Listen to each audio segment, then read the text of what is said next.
Pokémon is a series that I have been very disappointed with recently. The constant flow of underwhelming and rushed games has taken a very large toll on my interest in the series. But this video isn't about me just rambling about my problems with modern Pokemon games. I'm sure there are plenty of other videos doing that. Today I instead wanted to try and see what made me like this series in the first place by going back and playing the first game I ever touched in this series, to see if maybe I could revive my interest in the series a little bit. Unlike a lot of people though, my first game in this series wasn't a mainline entry. It was actually one of the mystery dungeon games, and the one people seem to consider to be the worst one. I was off to a pretty good start back in the day. You see, when I was first getting into video games when I was really young, I didn't really have a whole lot of interest in a lot of the other series available on the Wii and DS. I mainly just stuck to Mario, Sonic, and a lot of the more casual games like Wii Sports. By the time I got my 3DS though, I wanted to start broadening my horizons and try some new things, and one of the first series I tried was Pokémon with Pokémon Mystery Dungeon Gates to Infinity. Now, you would think that this review would be very nostalgia biased and stuff like that, since this was my first Pokemon game, but honestly, I don't remember a whole lot from this game aside from a few characters and the fact that it was my first game in the series. As a kid, I don't think I really understood what was even going on in this game half of the time, because as I'm replaying it, there are game mechanics and story beats that I literally have no recollection of. Like, apparently a big part of this game is that everyone is mean and thinks that the world sucks, which, I mean, I think it's a good lesson to learn that you shouldn't be like that, but I'm sorry, I just can't take Girder turning to a life of crime that seriously. This game's dialogue is just very boring to read through because it feels like it sort of just goes through a loop of somebody being like, I can't do this, and then the main characters go, yes you can, and then they say, ah yes, thank you for teaching me the value of friendship and hard work. Look, I'm fine with Pokemon games having bad dialogue, that's pretty much a staple of the series at this point, but this game also doesn't really let you mash through dialogue, so you either have to just read it or spend a really long time ignoring the plot. Speaking of the plot, the game starts out with you dreaming about some Pokemon being attacked by some other Pokemon before learning that you yourself are now a Pokemon. What do you look like?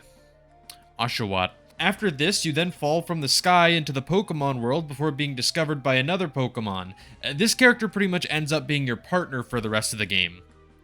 I named him Todd. You see, Todd's goal is to build a Pokemon paradise where people can live and build stores and stuff. Like I said earlier, the biggest problem with the plot is that it makes you sit through the dialogue, which can take a really long time to get through, and it can be very annoying. The plot overall, though, is just fine. Games like these don't really need anything super compelling to get you going, which is why I kind of wish the game put a little less emphasis on it.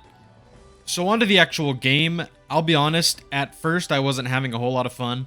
You see, the beginning of the game is where I feel the game's pacing is at its worst, because you go through a dungeon, get a giant load of pretty boring exposition, then the cycle resets and you basically do that exact same thing again.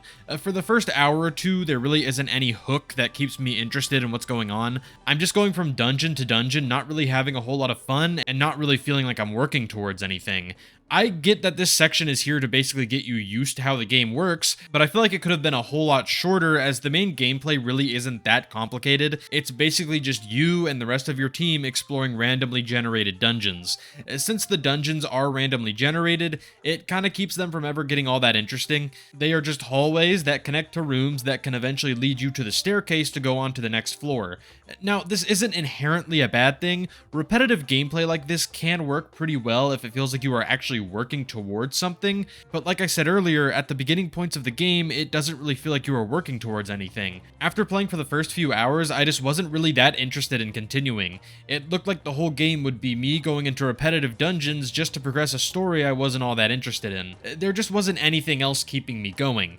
But then I kept playing the game. You see, there's a point in the game where it starts to put the story in the background a little bit and lets you finally figure out what it's all about. You see, this game isn't just about going into dungeon after dungeon to progress a boring story. It's about going into dungeon after dungeon to get resources to build a town, and then progress through a boring story.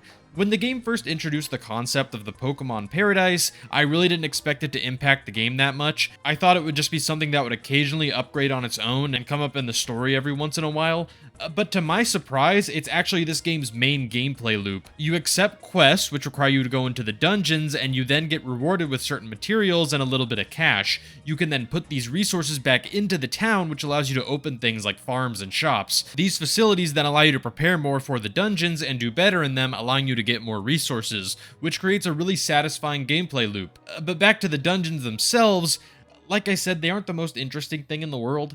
After unlocking more of the game's features, you are able to add more Pokemon onto your team, which can make the dungeons feel a little less tedious since you are better equipped to deal with the enemies.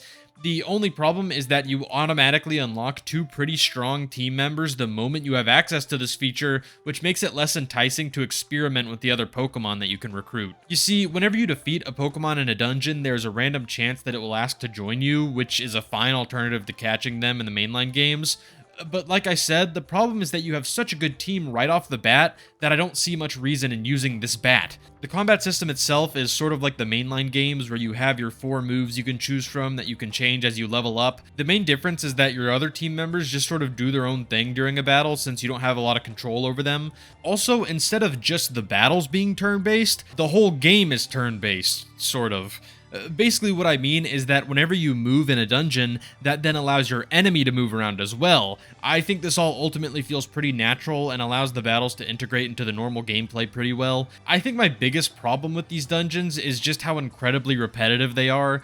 I get that since they are randomly generated, it's hard to make them unique since the game is just picking from a bunch of random tile layouts. I just wish the game had some gimmicks that were exclusive to the different dungeons to keep them a little more interesting. I don't hate the way the dungeons are, as it can be fun to just sort of relax and not really think too hard about what you're doing, but I still think they would be better if they had some other stuff going on. Some of the dungeons do have these parts that aren't auto-generated, which I think could have solved my problem at least a little bit, but these parts don't really last long or have anything that interesting going on.